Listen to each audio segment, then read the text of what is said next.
A Mother in Manville by Marjorie Kinnan Rawlings. The orphanage is high in the Carolina mountains. Sometimes in winter the snowdrifts are so deep that the institution is cut off from the village below, from all the world. Fog hides the mountain peaks. The snow swirls down the valleys, and a wind blows so bitterly that the orphanage boys, who take the milk twice daily to the baby cottage, reach the doors with fingers stiff in an agony of numbness. Or when we try to carry trays from the cookhouse for the ones that are sick, Jerry said. We get our faces frostbit because we can't put our hands over them. I have gloves, he added. Some of the boys don't have any. He liked the late spring, he said. The rhododendron was in bloom, a carpet of color, across the mountainsides, soft as the May winds that stirred the hemlocks. He called it laurel. It's pretty when the laurel blooms, he said. Some of it's pink and some of it's white. I was there in autumn. I wanted quiet, isolation, to do some troublesome writing. I wanted mountain air to blow out the malaria from too long a time in the subtropics. I was homesick, too, for the flaming of maples in October, and for corn shocks and pumpkins and black walnut trees, and the lift of hills. I found them all living in a cabin that belonged to the orphanage, half a mile beyond the orphanage farm. When I took the cabin, I asked for a boy or man to come and chop wood for the fireplace. The first few days were warm. I found what wood I needed about the cabin. No one came, and I forgot the order. I looked up from my typewriter one late afternoon, a little startled. A boy stood at the door, and my pointer dog, my companion, was at his side and had not barked to warn me. The boy was probably 12 years old, but undersized. He wore overalls and a torn shirt, and was barefooted. He said, I can chop some wood today. I said, but I have a boy coming from the orphanage. I'm the boy. You? But you're small. Size don't matter chopping wood, he said. Some of the big boys don't chop good. I've been chopping wood at the orphanage a long time. I visualized mangled and inadequate branches for my fires. I was well into my work and not inclined to conversation. I was a little blunt. Very well, there's the axe. Go ahead, see what you can do. I went back to work, closing the door. At first, the sound of the boy dragging brush annoyed me. Then he began to chop. The blows were rhythmic and steady, and shortly I had forgotten him.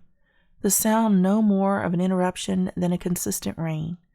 I suppose an hour and a half passed, for when I stopped and stretched and heard the boy's steps on the cabin stoop, the sun was dropping behind the farthest mountain, and the valleys were purple with something deeper than the asters. The boy said, I have to go to supper now. I can come again tomorrow evening. I said, I'll pay you now for what you've done, thinking I should probably have to insist on an older boy. 10 cents an hour? Anything is all right. We went together back to the cabin. An astonishing amount of solid wood had been cut. There were cherry logs and heavy roots of rhododendron and blocks from the waste pine and oak left from the building of the cabin. But you've done as much as a man, I said. This is a splendid pile. I looked at him, actually, for the first time. His hair was the color of the corn shocks, and his eyes, very direct, were like the mountain sky when rain is pending, gray, with a shadowing of that miraculous blue. As I spoke, a light came over him, as though the setting sun had touched him with the same suffused glory with which it touched the mountains. I gave him a quarter. You may come tomorrow, I said, and thank you very much. He looked at me and at the coin, and seemed to want to speak but could not, and turned away. I'll split kindling tomorrow, he said over his thin, ragged shoulder. You'll need kindling and medium wood and logs and back logs. At daylight I was half wakened by the sound of chopping. Again it was so even in texture that I went back to sleep. When I left my bed in the cool morning, the boy had come and gone, and a stack of kindling was neat against the cabin wall.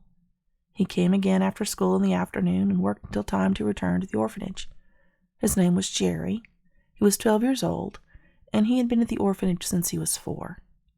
I could picture him at 4, with the same grave, gray-blue eyes and the same independence? No, The word that comes to me is integrity. The word means something very special to me, and the quality for which I use it is a rare one. My father had it. There is another of whom I am almost sure, but almost no man of my acquaintance possesses it with the clarity, the purity, the simplicity of the mountain stream. But the boy Jerry had it. It's bedded on courage, but it's more than brave. It's honest, but it's more than honesty. The axe handle broke one day. Jerry said the wood shop at the orphanage would repair it. I brought money to pay for the job, and he refused it. "I'll pay for it," he said. "I broke it. I brought the axe down careless." "But no one hits it accurately every time," I told him. "The fault was in the wood of the handle. I'll see the man from whom I bought it." It was only then that he would take the money. He was standing back of his own carelessness. He was free will agent, and he chose to do careful work, and if he failed, he took the responsibility without subterfuge. And he did for me the unnecessary thing, the gracious thing that we find done only by the great of heart, things no training can teach, for they are done on the instant with no predicated experience. He found a cubbyhole beside the fireplace that I had not noticed. There, of his own accord, he put kindling and medium wood, so that I might always have dry fire material ready in case of sudden wet weather. A stone was loose in the rough walk to the cabin. He dug a deeper hole and steadied it. Although he came, himself, by a short cut over the bank, I found that when I tried to return his thoughtfulness with such things as candy and apples, he was wordless. "Thank you" was perhaps an expression for which he had no use, for his courtesy was instinctive. He only looked at the gift and at me, and a curtain lifted, so that I saw deep into the clear well of his eyes, and gratitude was there, and affection, soft over the firm granite of his character. He made simple excuses to come and sit with me. I could no more have turned him away than if he had been physically hungry. I suggested once that the best time for us to visit was before supper, when I left off my writing. After that, he waited always until my typewriter had been some time quiet. One day I worked until nearly dark. I went outside the cabin, having forgotten him. I saw him going up over the hill in the twilight toward the orphanage. When I sat down on my stoop, a place was warm from his body where he'd be sitting. He became intimate, of course, with my pointer Pat. There is a strange communion between a boy and a dog. Perhaps they possess the same singleness of spirit, the same kind of wisdom. It's difficult to explain, but it exists. When I went across the state for a weekend, I left the dog in Jerry's charge. I gave him the dog whistle and the key to the cabin, and left sufficient food. He was to come 2 or 3 times a day and let out the dog and feed and exercise him. I should return Sunday night, and Jerry would take out the dog for the last time Sunday afternoon, and then leave the key under an agreed hiding place. My return was belated, and fog filled the mountain passes so treacherously that I dare not drive at night. The fog held the next morning, and it was Monday noon before I reached the cabin. The dog had been fed and cared for that morning. Jerry came early in the afternoon, anxious. "The superintendent said nobody would drive in the fog," he said. "I came just before bedtime last night, and you hadn't come, so I bought Pat some of my breakfast this morning. I wouldn't have let anything happen to him." I was sure of that. I didn't worry. When I heard about the fog, I thought you'd know. He was needed for work at the orphanage, and he had to return at once. I gave him $1 in payment, and he looked at it and went away. But that night he came in the darkness and knocked at the door. "Come in, Jerry," I said, "if you're allowed to be away this late." "I told maybe a story," he said. "I told them I thought you would want to see me." "That's true," I assured him, and I saw his relief. "I want to hear about how you managed with the dog." He sat by the fire with me, with no other light, and told me of their 2 days together. The dog lay close to him and found a comfort there that I did not have for him, and it seemed to me that being with my dog and caring for him had brought the boy and me, too, together, so that he felt he belonged to me as well as to the animal. "He stayed right with me," he told me, "except when he ran in the laurel. He likes the laurel. I took him up over the hill, and we both ran fast. There was a place where the grass was high, and I lay down in it and hid. I could hear Pat hunting for me. He found my trail and he barked. When he found me, he acted crazy. He ran around and around me in circles. We watched the flame. That's an apple log, he said. It burns the prettiest of any wood. We were very close. He was suddenly impelled to speak of things he had not spoken of before, nor had I cared to ask him. You look a little bit like my mother, he said, especially in the dark by the fire. But you were only 4, Jerry, when you came here. You have remembered how she looked all these years? My mother lives in Manville, he said. For a moment, finding that he had a mother shocked me greatly, as anything my life has ever done, and I did not know why it disturbed me. Then I understood my distress. I was filled with a passionate resentment that any woman should go away and leave her son. A fresh anger added itself, a son like this one. The orphanage was a wholesome place. The executives were kind, good people. The food was more than adequate. The boys were healthy. A ragged shirt was no hardship, nor the doing of clean labor. Granted, perhaps, that the boy felt no lack. What blood fed the bowels of a woman who did not yearn over this child's lean body that had come in parturition out of her own? At 4 he would have looked the same as now. Nothing, I thought, nothing in life could change those eyes. His quality must be apparent to an idiot, a fool. I burned with questions I could not ask. In a case, I was afraid there would be pain. Have you seen her, Jerry, lately? I see her every summer. She sends for me. I wanted to cry out, why are you not with her? How can she let you go away again? He said, she comes up here from Manville whenever she can. She doesn't have a job now. His face shone in the firelight. She wanted to give Ma a puppy, but they can't let one boy keep a puppy. You remember the suit I had on last Sunday? He was plainly proud. She sent me that for Christmas. The Christmas before that, she sent me a pair of skates. Roller skates? My mind was busy, making pictures of her, trying to understand her. She had not, then, entirely deserted or forgotten him. But why, then, I thought. I must not condemn her without knowing. Roller skates. I let the other boys use them. They're always borrowing them, but they're careful of them. What circumstance other than poverty? I'm going to take the $1 you gave me for taking care of Pat, he said, and buy her a pair of gloves. I could only say, that will be nice. Do you know her size? I think it's 8.5, he said. He looked at my hands. Do you wear 8.5? He asked. No, I wear a smaller size, a 6. Oh, and I guess her hands are bigger than yours. I hated her. Poverty or no, there was other food than bread, and the soul could starve as quickly as the body.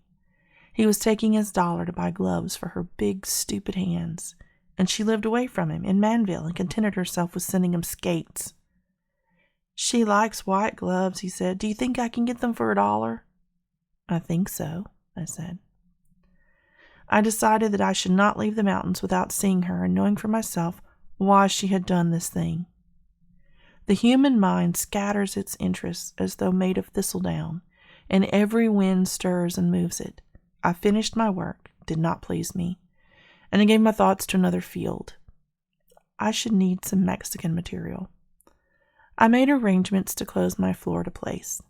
Mexico immediately, and doing the writing there if conditions were favorable, then Alaska with my brother. After that, heaven knew what or where. I did not take time to go to Manville to see Jerry's mother, nor even to talk with the orphanage officials about her. I was a trifle abstracted about the boy because of my work and plans, and after my first fury at her, we did not speak of her again.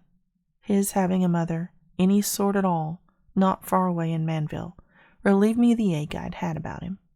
He did not question the anomalous relationship. He was not lovely.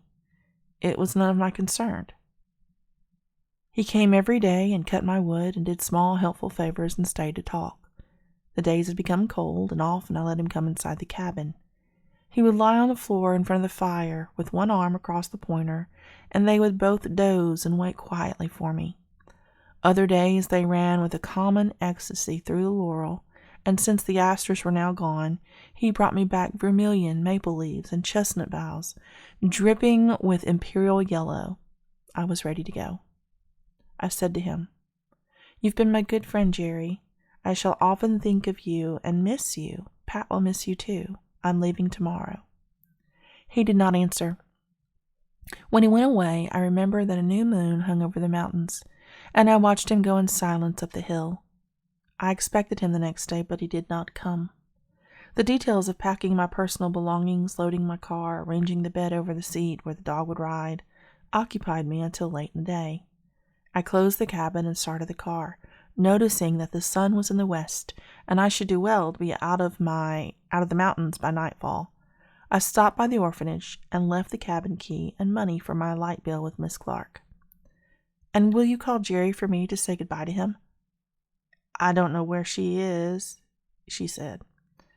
"I'm afraid he's not well. He didn't eat his dinner this noon. One of the other boys saw him going over the hill into the laurel. He was supposed to fire the boiler this afternoon. It's not like him. He's usually reliable." I was almost relieved, for I knew I should never see him again, and it would be easier not to say goodbye to him. I said, "I wanted to talk with you about his mother, why he's here, but I'm in more of a hurry than I expected to be. It's out of the question for me to see her now, but here's some money I'd like to leave with you to buy things for him at Christmas and on his birthday. It will be better than for me to try to send him things. I could so easily duplicate skates, for instance." She blinked her honest spinster's eyes. "There's not much use for skates here," she said. Her stupidity annoyed me. "What I mean," I said, "is that I don't want to duplicate things his mother sends him. I might have chosen skates if I didn't know she had already given them to him." She stared at me. "I don't understand," she said. "He has no mother. He has no skates."